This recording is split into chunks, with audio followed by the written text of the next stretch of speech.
বললাম তো যে অ্যাক্সিডেন্টে আমার হাতটা কি গেছে। অ্যাক্সিডেন্ট করছিলেন? রোড পারেতে যাই এই যে সিঙ্গারের সামনে এক ট্রাকের তলে পড়ে গেছিলাম।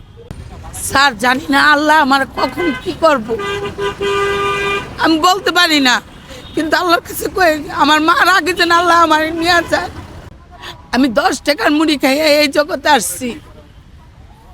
আমার স্বামী চাকরি করতো, চাকরির থেকে কোনো টাকা পাইতাম না, তখন থেকেই আমি এই ফুল বিক্রি করি।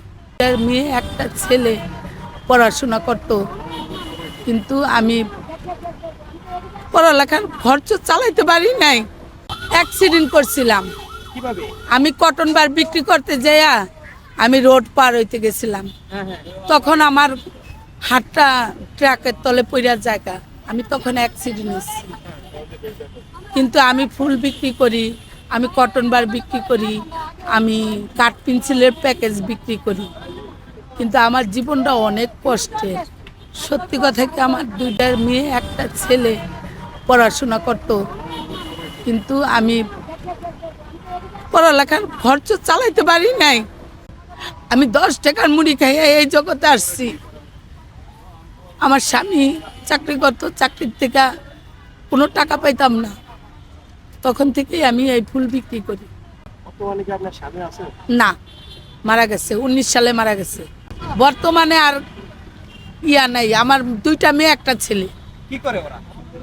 দুজন মেয়ে বিয়ে দিয়ে দিছি, ছেলেটা লেখাপড়া করে কোথায় লেখাপড়া করে? ইউনিভার্সিটিতে। ইউনিভার্সিটিতে। হ্যাঁ, আল্লাহ জানে, যদি আমার ভাগ্যে থাকে তাহলে আর সুসন্তান হবে, আমার দিকে তাকাবে। আর আল্লাহর যদি মর্জি না হয় তাহলে তার আমার দিকে তাকাবে না। আল্লাহর কাছে বলি যে আল্লাহ, আমি যে কষ্টটা করছি ওরা যাতে এই কষ্টটা না করে, ওরা যেন ভালোভাবে থাকে, সুস্থভাবে থাকে, আল্লাহ যেন ওদের সুস্থ রাখে। বাংলাদেশের সব মানুষই সুস্থ রাখুক, ভালো রাখুক। না, আমি তো ভিক্ষা করি না, আমি ফুলও বেচি। ফুল বেচেন, ভিক্ষা করেন তো নাকি? এটা তো ভিক্ষাই স্যার, আমার তো আর কোনো কর্ম নাই স্যার। আমার মা একটা পাও ভাঙ্গা প্রতিবন্ধী, আমি একজন প্রতিবন্ধী। আমার 2টা মেয়ে একটা ছেলে, কে খাওয়াইতো স্যার? আমার স্বামী নাই। আপনারা আমার নাহলে 5 দিনই খাওয়াইবেন, ঘর ভাড়া দিবেন 2 মাসের, পরবর্তীতে কি করে খামু বলেন?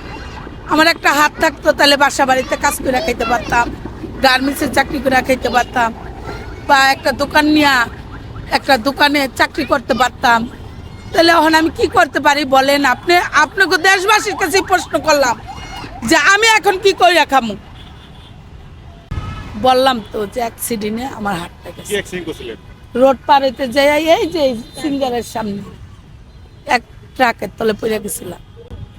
সরকার থেকে কি কোনো ক্ষতিপূরণ পাইছে হাতের জন্য? না স্যার, কোনো ক্ষতিপূরণ পাইনি। না, এখন বর্তমানে আপনি খাওয়া দাওয়া করেন কিভাবে, বা আপনার যে ডান হাতের যে কার্যক্রম থাকে এগুলো? আমার মা খাওয়ায় দেয়, আমি নিজে নিজে চেষ্টা করি। স্যার জানি না আল্লাহ আমার কখন কি করব আমি বলতে পারি না, কিন্তু আল্লাহর কাছে কই আমার মার আগে যেন আল্লাহ আমার নিয়ে যায়। আমার অনেক কষ্ট হয়, অনেক কষ্ট হয় স্যার। আল্লাহর কাছে অভিযোগ একটাই, যে গরিব যত আছে আল্লাহ সবারই একসাথে মাইরা হালাও। আমরা গরিব থাকতে চাই না, আমরা মধ্যবিত্ত থাকতে চাই, আর কিছু না।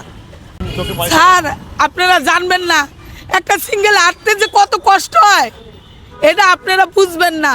কত মানুষের জারি খাইতে হয় স্যার। একটা ফুল নেন, আপনারা দেখেন অনেক মানুষের গালিও দেয়।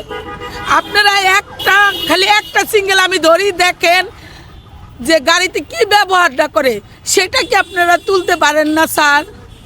আমরা তো গরিব, আমাদের পাশে আপনারা যদি না দাঁড়ান তাহলে আমরা 2টা ডাল ভাত খেয়ে কিভাবে বাঁচবো বলেন? বলেন স্যার। ঠিক আছে, আপনি একটু ক্যামেরায় লন।